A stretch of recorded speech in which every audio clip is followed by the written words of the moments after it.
আপনার ভোটটা এমন একটা ব্যক্তিকে দেওয়া উচিত যেই ব্যক্তির মাধ্যমে বাংলাদেশে ইনসাফ কায়েম হবে, যেই ব্যক্তির মাধ্যমে বাংলাদেশের একটা অর্থ পর্যন্ত এদিক ওদিক হবে না, দেশের কোনো ক্ষতি হবে না, দেশ বরঞ্চ উন্নতির দিকে যাবে। ভারতীয় আধিপত্য বাংলাদেশে থাকবে না, এটা আমিও চাই না।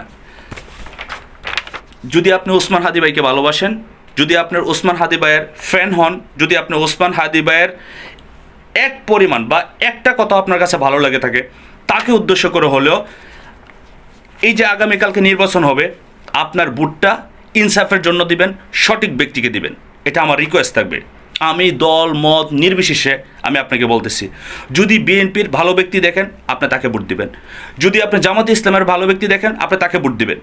যেই ব্যক্তি সঠিক, যেই ব্যক্তি সৎ, যেই ব্যক্তির মধ্যে কোনো ধরনের নেগেটিভিটি নাই, ওই ব্যক্তিটা ভোট দেন। কারণ আমাদের টাকা দিয়েই কিন্তু তারা তাদের লাইফটা সারভাইভ করবে। তার মানে আমরা নির্বাচন করব ওই ব্যক্তিকে যেই ব্যক্তি সঠিকভাবে কাজ করবে নিজের এলাকার জন্য, নিজের দেশের জন্য।